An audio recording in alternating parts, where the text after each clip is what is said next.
This is the ROG Ally, and this is the ROG Ally X. Asus has made it clear that this is not the ROG Ally 2, rather it is the improved version of the ROG Ally. Even though the ROG Ally do have some quirks, they're all pretty much taken care of in the ROG Ally X. When I started switching from the Steam Deck to the ROG Ally, the first generation, I really liked using Windows handhelds. And from that switch from the Steam Deck to the ROG Ally, I really ended up loving this device so much, I used it every single day. I really do think that those small improvements from the ROG Ally to the ROG Ally X is actually pretty significant. I have said in my previous videos about the release of the ROG Ally X, I said I wasn't going to do it, but there were just so many factors with the ROG Ally. I found that those improvements in the ROG Ally X was just worth it.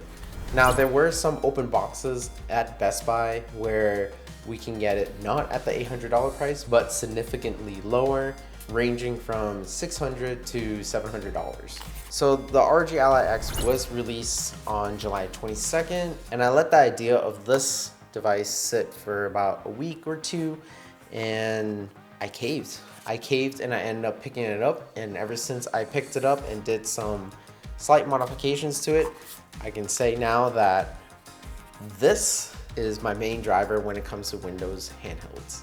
What got me essentially to pick up a Windows handheld to begin with is because it's like a small Windows computer in your hands.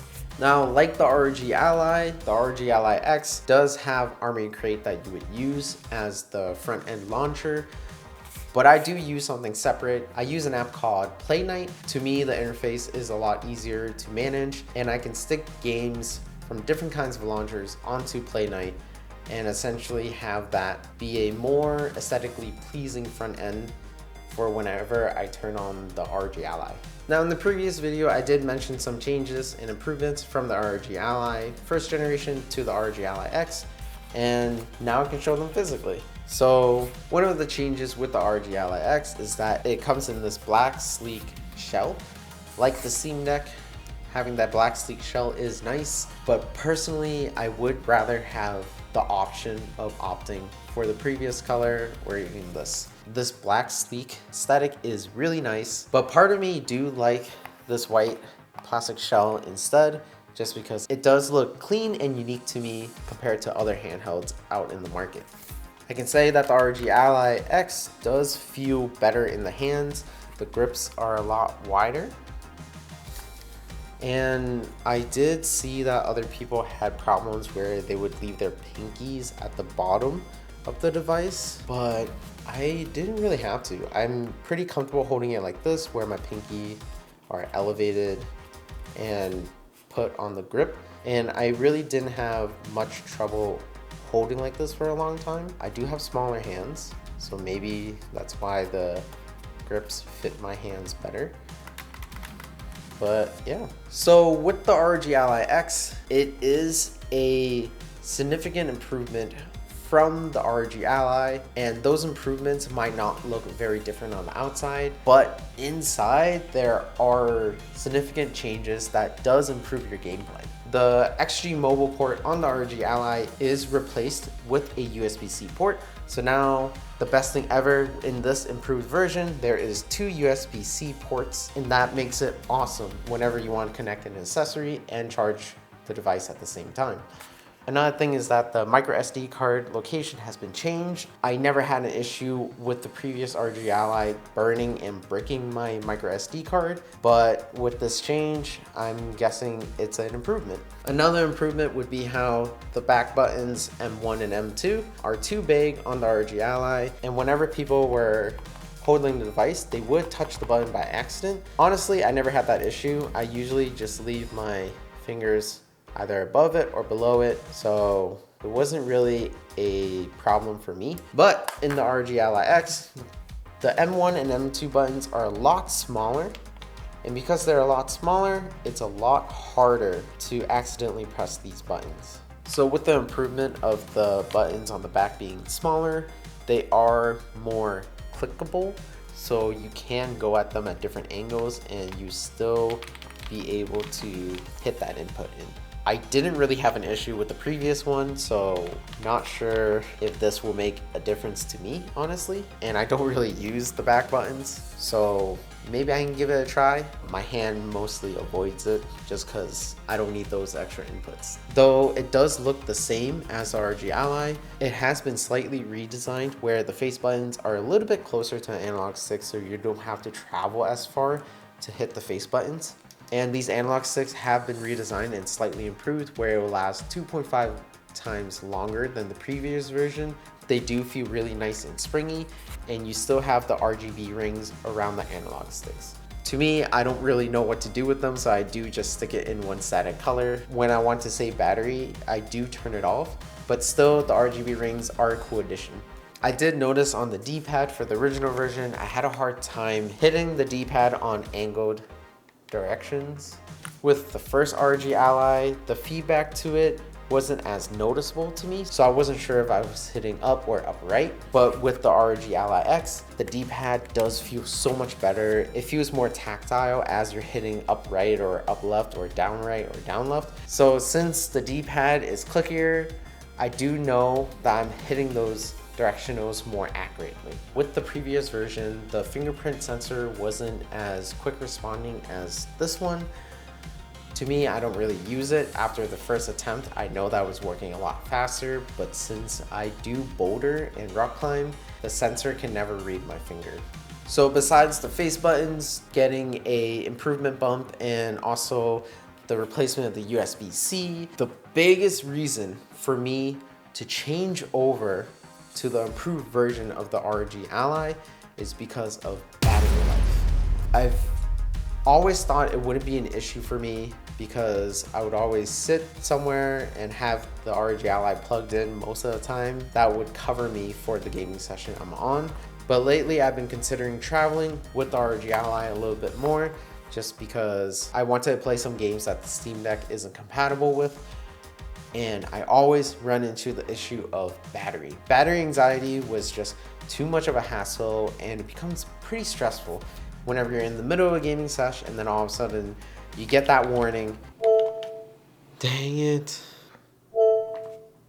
Dang it. Dang it. And it kind of interrupts your gaming session.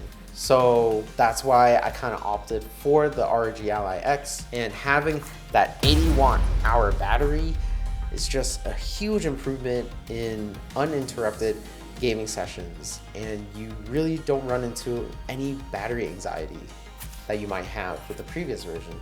So you could just enjoy your gaming sessions and not worry about finding the nearest outlet and running to it, plugging it in. Another improvement from the ROGAllyx to the ROGAllyx would be that SSD. Now the SSD with the ROGAllyx comes in that NVMe 2230 form factor, and it's just very expensive whenever I try to go higher up in storage. But with this new ROGAllyx, it comes in that 2280 form factor, which is a lot easier to get my hands on. And I did upgrade the ROGAllyx to a 4TB SSD, and I did stick a couple heat sinks on it and also cooling pads. So now I don't have to worry about storage with the ROGAllyx. Opening it up to increase that storage size, it's pretty simple. Compared to the first version, it's the same 6 screws that you have. One of the screws being it stays in the shell. And when you open it up, you just have to be careful of that ribbon cable that connects to the back shell for the buttons. I just pulled it open and put it side to side so that it doesn't rip or anything. And then pulling out the battery, you have to be really careful. It does feel like you could rip out the port from the motherboard, so just be careful about that. I did have to use 2 plastic tips where I'm holding the port down as I'm pulling the battery. There's a lot of space around that SSD where you can stick on a heatsink to it, so space isn't really a big concern. So other than those small changes, from the face buttons being more tactile to the back paddles being in a better spot and a better size and having a bigger battery and more storage, there's still a lot of changes that aren't that different from the previous version. The screen is still the same as the previous version, being that 120 Hz 1080p resolution screen, and it's still a good screen. I mean, compared to the Steam Deck OLED screen, OLED is always better, but I don't really mind having that higher refresh rate and lower res screen. This is a smaller screen, so you don't really notice the difference besides the colors. Just having that 1080p resolution on a small form factor doesn't really bother me.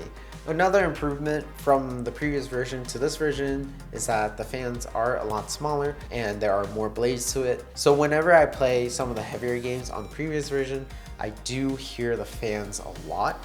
Even when I have the game playing louder, the fans are still noticeable. But when it came to the ROGAllyx, since there are more blades and the fans are smaller, they did something with the thermals where it runs cooler and the fan noise is just not as noticeable compared to the first one.